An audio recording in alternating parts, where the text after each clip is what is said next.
Maka kalimat sanad, si fulan bertemu dengan si fulan belajar padanya, lalu bersepulan di atasnya belajar kepada syekhnya sampai ke Rasulullah SAW, itu tidak disebut sanad sampai dia meriwayatkan apa yang dia riwayatkan dalam masalah tertentu sampai ke Rasulullah SAW. Maka hati-hati dengan modus seperti ini, karena hari ini karena tren-tren sanad akhirnya disebutkan ini bertemu ini, bertemu ini, bertemu ini, bertemu ini. Berapa banyak rawi bertemu dengan rawi pendusta tapi dia tidak riwayatkan daripadanya.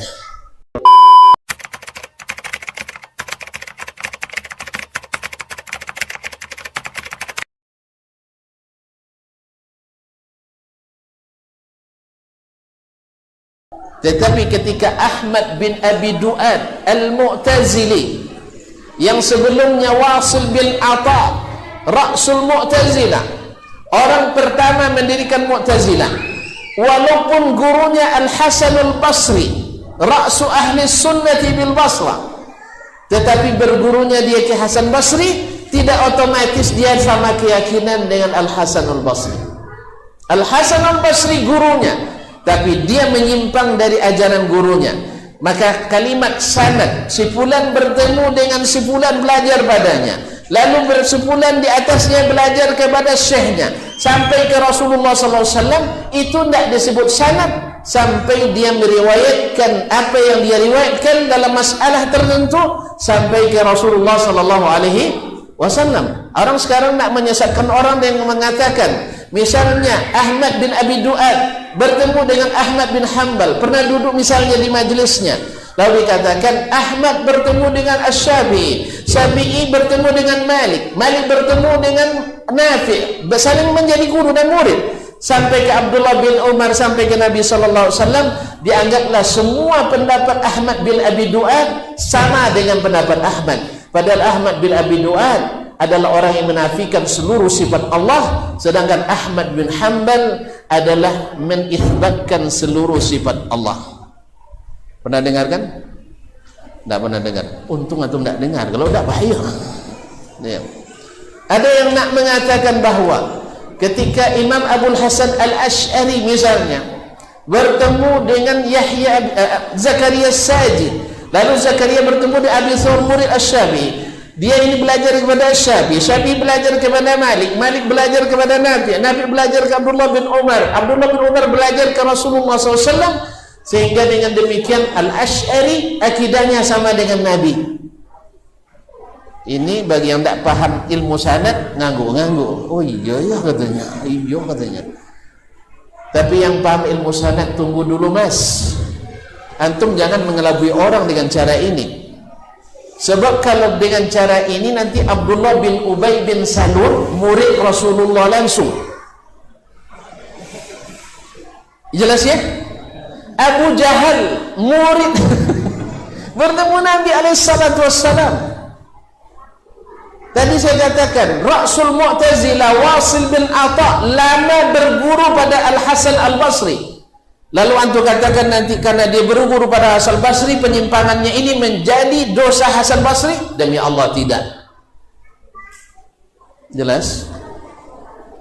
Jadi yang menjadi iktibar bukan dia pernah berguru dengannya, bukan pernah berguru dengannya, tapi mana riwayatnya yang mengatakan Imam Abul Hasan Al-Asy'ari menerima dari Zakaria bin Yahya As-Saji, kemudian As-Saji menerima dari Abu Thawr, Abu Thawr menerima dari Asy-Syafi'i, Asy-Syafi'i menerima dari Malik, Malik menerima dari Nafi', Nafi' menerima dari Abdullah bin Umar, Abdullah bin Umar menerima dari Rasulullah SAW, bahwa Allah ada tanpa tempat, bawa sini.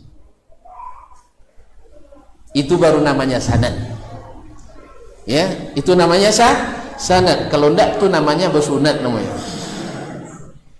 Jadi riwayatnya jelas, bukan asal sekedar nanti seperti seorang yang mengatakan Ad-Daraqutni ikut mazhab Imam Abul Hasan Al-Asy'ari dengan alasan Ad-Daraqutni pernah mengajak Abu Zar Al-Harawi, perawi kitab Sahih Al-Bukhari yang pertama memasukkan ilmu kalam di Masjidil Haram, lalu Ad-Daraqutni membawanya bertemu dengan Al-Baqillani, dan Ad-Daraqutni menghormati Baqillani. lalu dikatakan bahwa akidah Ad-Daraqutni seperti Al-Baqillani, seperti Abul Hasan Asy'ari. Buktikan, sesungguhnya Abul Hasan Ad-Daraqutni punya kitab namanya Al-Asma'i was Sifat yang bertolak belakang dengan akidah Al-Baqillani yang mengatakan Allah tidak di atas, Allah tidak bertangan, Allah tidak boleh datang, Allah tidak boleh tertawa, Allah tak boleh gembira. Ditolak dengan akal dan logika. Ini bukan sanad namanya. Apa namanya tadi?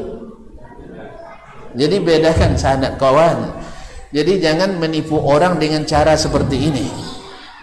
Jangan menipu orang dengan cara seperti ini, karena dalam ilmu ketika kita belajar tentang pemalsuan hadis ada namanya tarkibul asanid. Tarkibul asanid, sanad yang dikarang.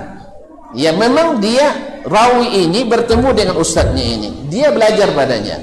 Kemudian ini bertemu dengan ini sampai ke Rasulullah SAW. Benar. Cuman yang hadis ini tidak pernah didengarnya dari syekhnya. Tapi tiba-tiba perawi belakangan masukkan hadis itu bagian dari riwayat syekh ini. Ini terpaksa lama belajar nampak syekh. Sampai jam 2. Kau iya masih jam 2. Kau muslimin atau muslimat? Misalnya, tadi kita contohkan. Ketika antum mengatakan Imam Asy-Syafi'i rahimahullah berguru pada Imam Malik, itu betul. Malik berguru pada Nafi', itu benar. Nafi' berguru pada Abdullah bin Umar, itu sahih. Abdullah bin Umar berguru nama Nabi, itu benar. Jelas? Tetapi ketika ada yang memasukkan hadis yang bukan hadis Imam Asy-Syafi'i, lalu dimasukkan di karang sanadnya, qala Asy-Syafi'i akhbarana Malik, Imam Malik berkata, qala akhbarana Nafi', Nafi' berkata kepada Imam Malik, telah menyampaikan hadis kepada kami Nafi'. Nafi' lalu mengatakan, sami'tu Abdullah bin Umar yaqul, saya mendengar Abdullah bin Umar berkata, qala sami'tu an-nabiy sallallahu alaihi wasallam, saya mendengar Rasulullah SAW bersabda, innallaha mawjudun bila makan, Allah tidak ada tempat-tempat. Kalau sempat ini dimasukkan dalam riwayat ini, lalu kita cari dalam kitab Syafi'i tak ketemu, dicari dalam kitab Malik tak ketemu, dicari kepada murid-murid Nafi' semuanya tak ketemu, antum telah memalsukan riwayat atas nama Imam Asy-Syafi'i. Apalagi dalam masalah akidah. Maka hati-hati dengan modus seperti ini. Karena hari ini karena tren-tren sanad, akhirnya disebutkan ini bertemu ini, bertemu ini, bertemu ini, bertemu ini. Berapa banyak rawi bertemu dengan rawi pendusta, tapi dia tidak riwayatkan daripadanya. Jelas? Kita pasuk ngaji sanad nampak baliknya. Terus ngaji sanad, kalau tak kicu di nantarang. Ini kebanyakan memang tak paham, walaupun sudah punya label kadang-kadang anggota majelis titik-titik. Tapi dalam bab ini banyak yang masih blank, sehingga bisa dikicuh dengan barangnya terang tapi tak kicuh juga. Apa pasarnya? Hidup lampu tapi biasa jalan kolom-kolom. Akhirnya silau oleh gelar, silau oleh posisi, silau dengan retorika.